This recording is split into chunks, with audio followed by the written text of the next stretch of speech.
tudo bem? Eu sou a Cecília. E eu sou a Beatriz. Nós somos estudantes do segundo ano do ensino médio do Colégio do Bosque Mananciais, que fica em Curitiba, e nós hoje vamos falar para vocês um pouco mais sobre o nosso projeto que se chama Produção de Bioplásticos Capazes de Conduzir Eletricidade.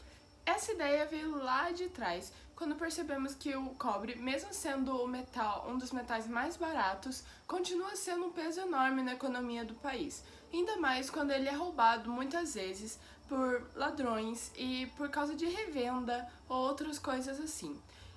Saiu uma notícia no G1 onde mostrava que só no primeiro semestre de 2023, no Paraná, foram roubados 591 quilômetros de cobre, o que daria para atravessar de Foz do Iguaçu até o litoral do Paraná. Se apoiando nisso, nós pensamos, nossa, será que tem alguma forma de substituir o cobre de um jeito mais barato e mais sustentável? Descobrimos então o projeto de polímeros condutores de eletricidade, o ganhador do Prêmio Nobel em 2000.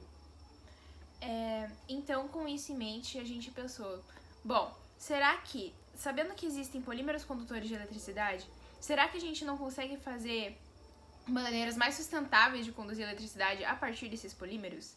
Então, os nossos objetivos com esse projeto foram, primeiramente, justamente encontrar essa solução sustentável para a condução de eletricidade. A gente também queria colocar a mão na massa e produzir o bioplástico logo de uma vez e também testar a condutividade dele e ver que ele de fato conduzia. A gente começou nossas pesquisas com o bioplástico de leite, que a gente viu já de cara que não ia dar certo, porque primeiro que ele não era maleável e sim quebradiço, então a gente não conseguiria moldar ele num fio, muito menos colocar ele num circuito, então já não ia dar certo. E também a gente comparou o tempo e o dinheiro gastos com esse projeto, com esse bioplástico que a gente fez, e a gente percebeu que era praticamente a mesma coisa do cobre, então não valia a pena substituir por esse bioplástico, então a gente abandonou na hora. Mas a gente percebeu algumas coisas com essa pesquisa.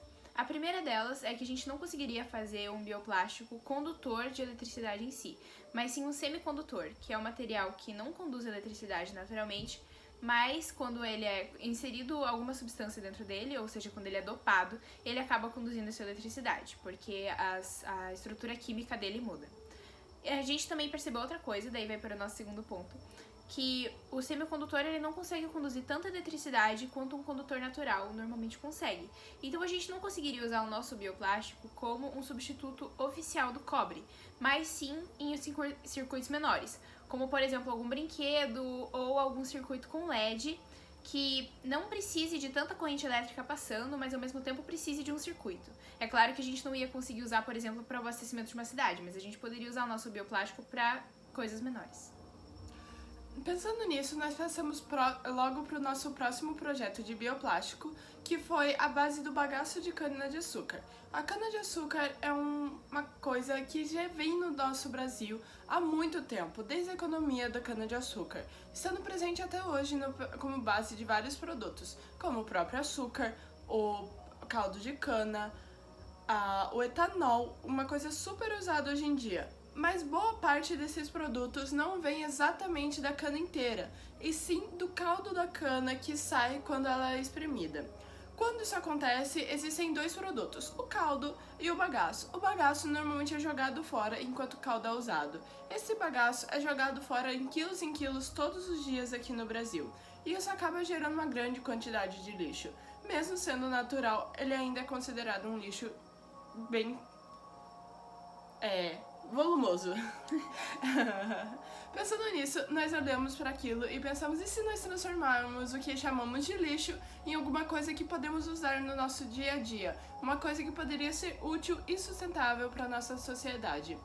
Nós pesquisamos e achamos uma receita vinda lá do Reino Unido, onde mostravam como transformar o bagaço da cana-de-açúcar em um bioplástico. Para isso, nós já passamos logo para fazer a receita, porém, antes nós precisávamos pensar em dois pontos. O primeiro era no preparo da cana-de-açúcar, onde nós tínhamos que limpar, lavar, cortar, secar ele, tirar o máximo de água possível, triturar e daí sim poder usar ele no bioplástico. E o segundo ponto era qual dopante nós usaríamos. Como a Cecília falou, nós teríamos que fazer um semicondutor. E para isso nós usaríamos a palha de aço como o dopante. Para isso, por que a palha de aço? A palha de aço, também conhecida como bombril, é uma coisa que nós vemos todos os dias aqui no Brasil. Bom, pelo menos eu vejo quando eu tenho que lavar a louça. O bombril é uma coisa que nós usamos muitas vezes, já que é uma coisa fácil, simples, que está em quase todos os mercados. E no nosso caso, ele seria muito fácil de incorporar no bioplástico, já que ele já vem semi-pronto, bem fininho. Com isso, nós fizemos 3 protótipos. O primeiro não deu muito certo, então nós já passamos para o segundo, onde ele ficou melhor, claro, evolução. E nós conseguimos conduzir eletricidade dentro dele. Porém, dentro da composição do bioplástico existe água. Então nós paramos para pensar, e se a água que está passando condutividade, será que se nós deixarmos ela por muito tempo lá, ela não vai evaporar e o bioplástico vai perder essa condutividade? Então nós tentamos secá-la no forno. Tentamos secar ela no forno e não deu tão certo quanto nós queríamos. Ele ficou parecendo um marshmallow queimado mesmo, mole por dentro e com uma crostinha por fora. Porém, nós não íamos desistir tão fácil. Passamos para o terceiro protótipo, onde de novo era melhor do que o anterior. E dessa vez tentamos usar outros métodos para tirar a água, como um secador. Só que nós não tínhamos realmente a máquina de secador, então nós tentamos improvisar. Colocamos dentro de uma caixa com 2 potinhos de sílica, aqueles antimofos que tem em vários armários, tentando realmente tirar a água e a umidade do local.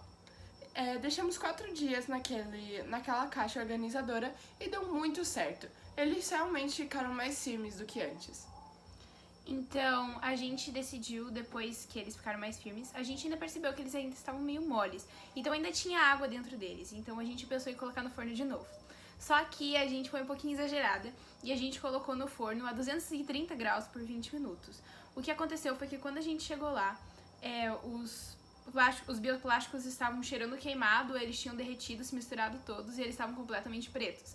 Isso significava que o nosso bioplástico tinha queimado. Com essas experiências, a gente pode concluir mais algumas coisas. A primeira delas é que talvez a gente precise trocar a palha de aço como o nosso dopante, porque a gente acredita que o último resultado tenha queimado, porque primeiro por causa da temperatura muito alta que a gente colocou e depois porque a palha de aço pega fogo muito rápido. Então, como ela foi exposta a uma temperatura muito alta, possivelmente ela pegou fogo e acabou incinerando todo o nosso processo. Outra coisa também, mas também a gente pode trocar por outros metais, por malha de ferro ou até mesmo por alguma coisa que realmente transforme o nosso bioplástico em um condutor de eletricidade, não apenas alguma coisa que está inserida dentro dele que está conduzindo. Outra coisa que a gente pensou também é que talvez a gente precise reduzir um pouco da quantidade de ingredientes líquidos que a gente está usando na formulação do nosso bioplástico, porque se a gente está tendo dificuldade de secar, possivelmente é um excesso de líquidos que a gente colocou ali dentro. Talvez que se a gente não está conseguindo secar, possivelmente, se a gente tirar um pouco do excesso de líquidos, a gente vai conseguir secar melhor. Então, se a gente conseguir deixar ele numa textura parecida com essa que a gente tá tendo agora, mas com menos líquidos, vai ficar mais fácil o nosso projeto.